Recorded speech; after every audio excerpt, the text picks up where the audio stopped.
I am Forgettable Otaku, and today we're going through my first little sketchbook of learning to do watercolor. So here I've got my beautiful trusty watercolor palette. It was the brand's Montmartre, which I'm not sure if it's an Australian, New Zealand only brand. The logo looks like that. It's basically the brand at all the cheap shops for art supplies. It's pretty trustworthy. I've found it tends to work. I always buy basically the cheapest I can find. This palette was purely chosen because I wanted to try watercolor. This is what I could find at my local dollar store.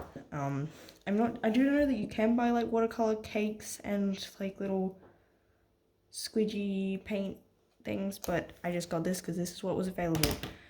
So this front cover is just pieces of paper stuck down to make it look pretty.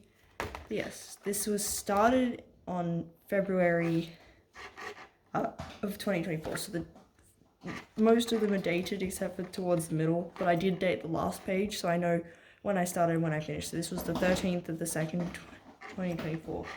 And of course, as I start recording, my cat decides to make noise. Most of these are vertical and stuff, but the first thing I did was based off a thing I saw on Instagram, where you get a stencil, and I used a yellow paint marker, then I did little honeycomb, then I did a mushroom and realized this doesn't have a red. I have no idea why, given that red's, a primary color. So I ended up needing to do a purpley orange is what I decided, because I'm red's in between orange and purple, so I'll try that to get the red. But yeah, if someone that does watercolor can tell me why it didn't come with a red, because we've got 3 different yellows that practically look the same. This was just I think I printed this out. I think it's from The Great Gatsby. First of all, I think it's The Great Gatsby. I just went page to print out, and then this is pen. This was a pretty sky. I kind of like the white on top's a white paint marker. White paint markers are the worst. My paint markers don't work that well. I think I probably should invest in some Poscas. I don't know if I just used them, because I did do some art on CDs, so maybe that stuffed them up. But yeah. Then I did a little cute cow. This is based on just a cute thing I found on Pinterest. The black looks like it's watercolor, not pen. Then I did some eyes, because this was inspired by a jacket or jumper or something I think I saw on Shein. But I was it's cute, but I didn't buy it, so I drew eyeballs. This was going to be a forest thing that was supposed to look like layers, but it didn't work. Probably just not doing it right. This is just circles. Most of this isn't really practicing anything in particular. It's just having fun, getting used to using watercolor, because I find that the first step before you start really trying to learn how to do something is just to get used to it, just play around, have some fun. You want to be enjoying it before you make it tedious and painful. This down the bottom's using marker, but cool little pattern. And I did strawberry. I feel like I did strawberries later, but yeah, I feel like it's pink and orange. Then I did Albedo from Genshin. That's using the thumbnail. Kind of like it. The hair's funky. I don't know how I got such a bright, vivid yellow. Jeez. Because yeah, I feel like I struggle to get these bright colors, so I don't know what I did right. And then I did Queen Bee from Hell of a Boss. I feel like the black outline wasn't the greatest choice. I feel like it's a bit thick for the artwork, and I feel like some of the colors didn't quite work. I like this middle bit. That bit's cool. But yeah, I guess that's a good one to practice for colors, because she's a very colorful character. Then I did lightning, which I've seen you do darker layers and have it middle and is light to make it look like it's glowing. This just looks like a landscape. I don't remember doing this. These were birds. Oh yeah, my cat did a paw print, and then I drew a bird over it, but then I didn't come back and finish it and just left it. I guess I would really do black dots maybe for the faces, maybe do another one. Feels like it's missing something. This was using a stencil, so this is the Animo symbol in Genshin. So I think that like the stencil is made of paper and like I think it leaked kind of through it a little. I kind of like the background. I feel like I think I did the background and then put the stencil over the top. That's how I did that. And that was just practicing doing like a rainbow page to get nice clean colors, because it's actually kind of difficult to just get smooth colors, which is something I'm not particularly used to, having mostly worked with like markers and stuff. I also haven't used brushes much. This was using a sort of technique where like you do like layers and stuff, so get the darker in, and then I feel like maybe using different colors it would have stood out more. I think this is also using circles. I'm not sure why they are so rough looking. Maybe I used a specific brush to get that effect. Then I started doing a face and also just left it and gave up. I feel like it looks like a face with like shading in probably the right places. No, I need to do more shadows. I tend to just shade like, yeah, this part will look cool. Done. And then I had, no, those aren't the scissors. But yeah, I had scissors on the table and I was like, what do I paint? So I just painted the scissors. As you do. Then I did a koi, a fish. I feel like it's a bit darker than probably, like, I feel like these bright oranges that are like the mid-tone should probably be the darkest tone. And this, like, have white as whitest. Yeah, see, more strawberries. These are more stylized. I feel like I prefer these to the older one. Like, that was it towards the start, wasn't it? So, just trying to find the strawberry. I know I did one. Come on, where is it? That's the mushroom. Okay. Oh, there it is. So that's that strawberry, these ones. So yeah, I feel like these are kind of brighter. This feels a bit flatter than these do. And then Cherry Bomb from Hasbin Hotel.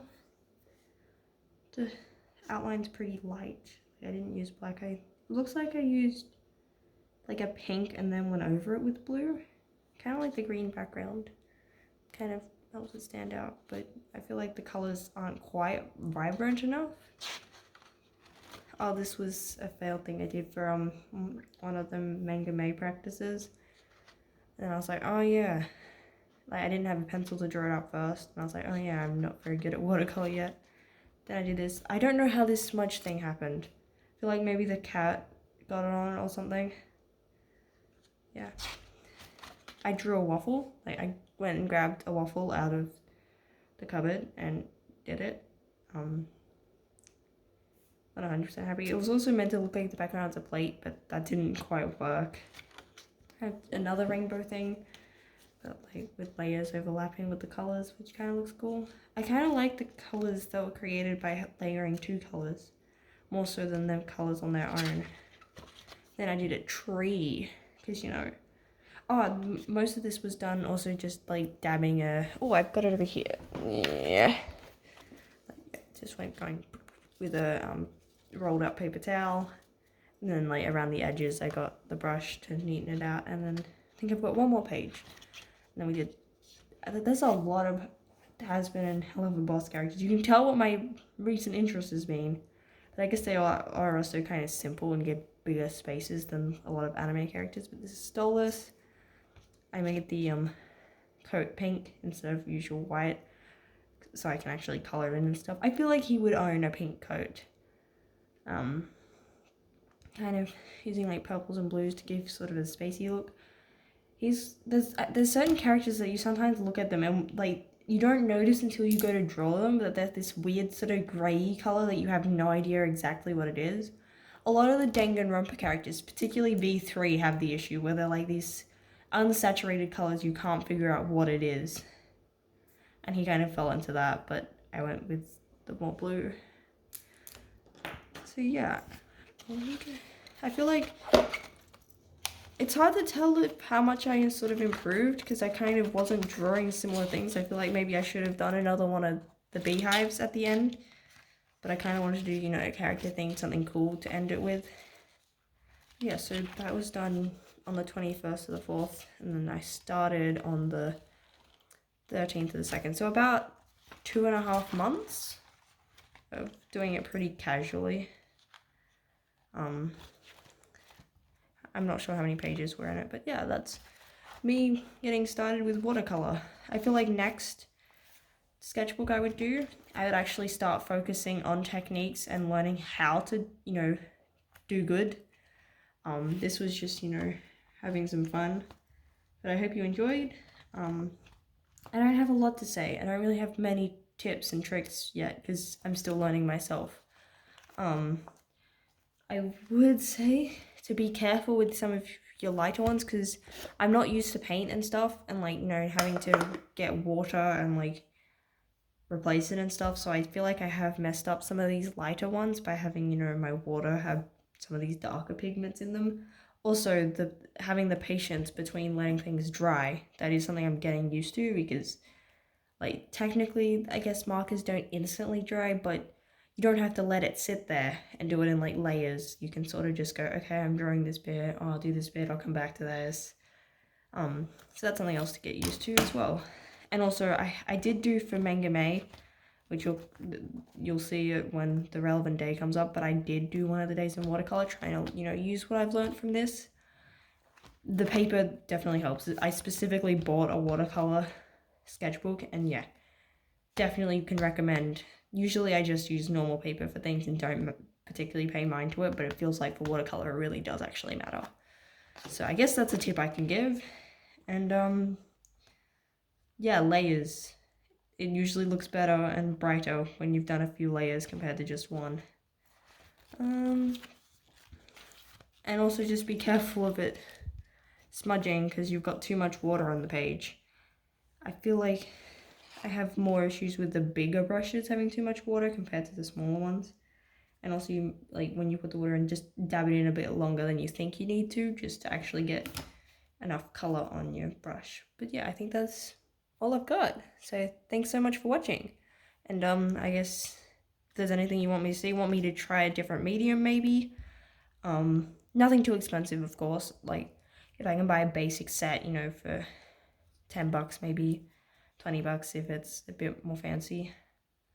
But yeah, I don't know what's an expensive medium. I feel like most of them probably have a lower entry point, right? But yeah, if there's anything else you want to see me try, or you want me to do something, or you have some tips for me with my watercolor, please let me know. Thank you for watching.